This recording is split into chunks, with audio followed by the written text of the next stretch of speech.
Alors, je m'appelle Cyril Herman, j'ai 36 ans et j'ai été diagnostiqué diabétique de type 1 à l'âge de 15 ans.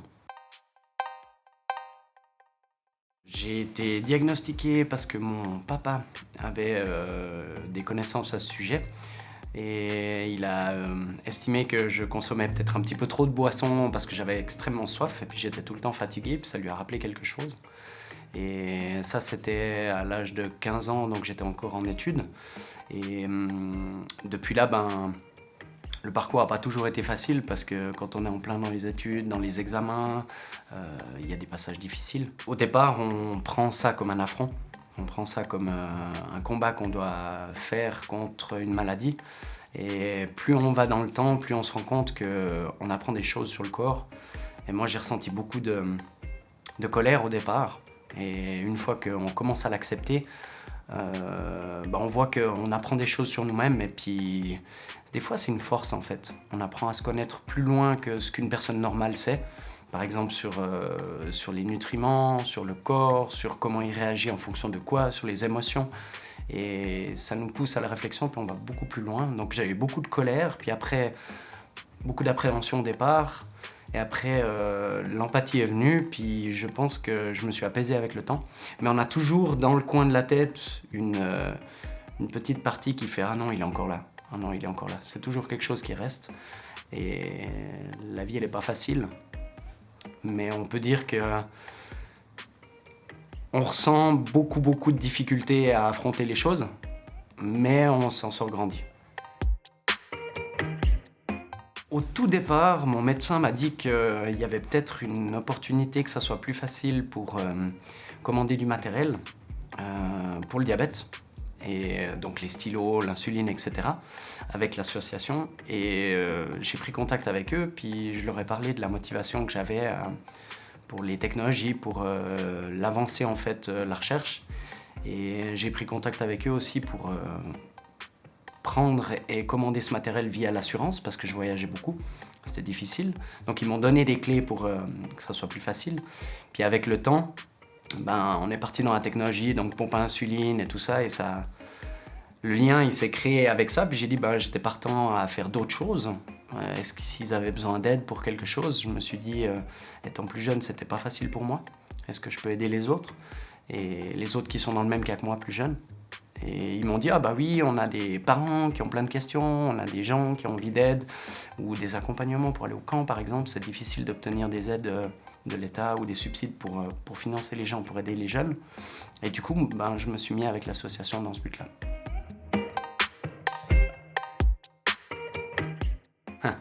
La face cachée de l'iceberg. Les gens, en fait, ils nous voient et ils voient une personne normale, lambda, qui vit bien, mais c'est une maladie invisible. Et quand on la voit, c'est déjà trop tard. Donc en fait, les gens ne voient pas, mais tous les jours, des fois, pendant une semaine, le corps il dit « je peux pas en avant, j'arrive pas à me lever ». C'est comme si on avait fait une semaine de ski intensif et le corps, on a mal partout et c'est très dur à se lever.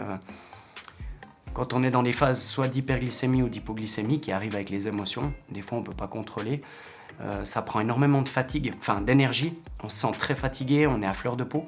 Donc les gens en face de nous, ils disent « Ah mais qu'est-ce qu'il a ?» Et en fait c'est juste le diabète qui ressort. Et c'est très dur de dire aux autres « Ah ouais, tu comprends pas », c'est très compliqué de demander de l'empathie aux gens quand ils ne voient pas ce qu'il y a en face. Finalement, en fait, quand on le vit, c'est plus facile à comprendre. On voit le jeune, les émotions, les soirées, en fonction de ce qu'il avait comme activité, s'il était stressé ou pas. Et on le vit tous les jours, donc c'était assez facile d'identifier les phases un peu critiques et pour l'enfant. Et du coup, la chose qu'on peut faire quand on accompagne quelqu'un comme ça en camp, c'est d'être là quand il a besoin. On le voit, il y a des signes, il y a du partage, il échange, il nous appelle du regard, il cherche notre attention. Ou alors quand il s'amuse, c'est de le soutenir. Et contrairement à la structure qu'on met en place autour des enfants diabétiques, qui est assez cadrée, moi en tant que diabétique, je le vis, donc le cadre il reste, mais je lui explique qu'il faut vivre aussi.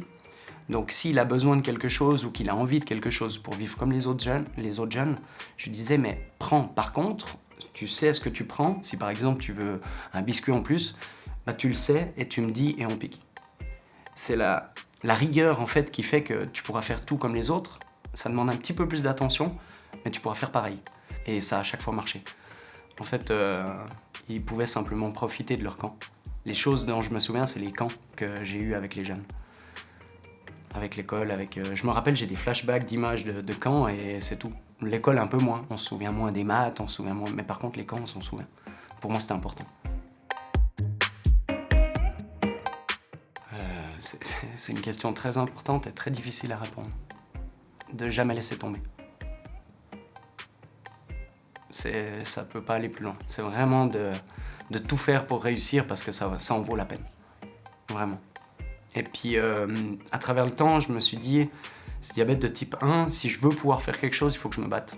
Et je suis arrivé à faire des trucs que moi j'ai vu dans les journaux, les diabétiques ne pouvaient pas faire. Et en fait, j'ai fait des milliers de kilomètres en voiture, j'ai fait des sports extrêmes, j'ai des sauts à l'élastique, j'ai fait de la plongée, j'étais à plus de 40 mètres. Enfin, toutes des choses qui sont normalement proscrites ou pas conseillées parce que c'est plus difficile. Mais ça m'a permis aussi d'expérimenter les limites. Le diabète, c'est pas un frein. Quand on apprend à gérer, quand on se connaît, on peut aller très loin. La vie, on aura toujours des mauvaises nouvelles. Toujours. Maintenant, comment on va la vivre, c'est comment on réagit à ça.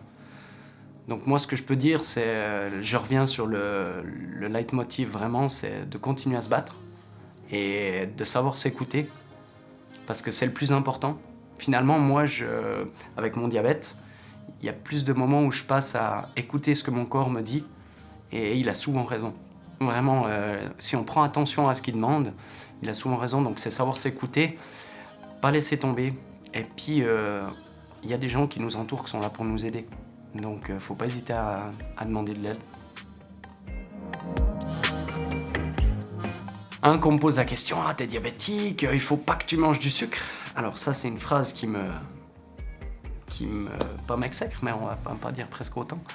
Le sucre, c'est l'essence pour notre moteur. Donc en fait, les gens qui disent que le sucre, c'est pas bon, c'est pas tout à fait vrai. 70% c'est le cerveau qui l'utilise, et je peux dire ô combien, si on n'en a pas, on tombe. Mais je trouve que les gens, ils en font tout un cliché alors qu'ils sont à côté de la plaque.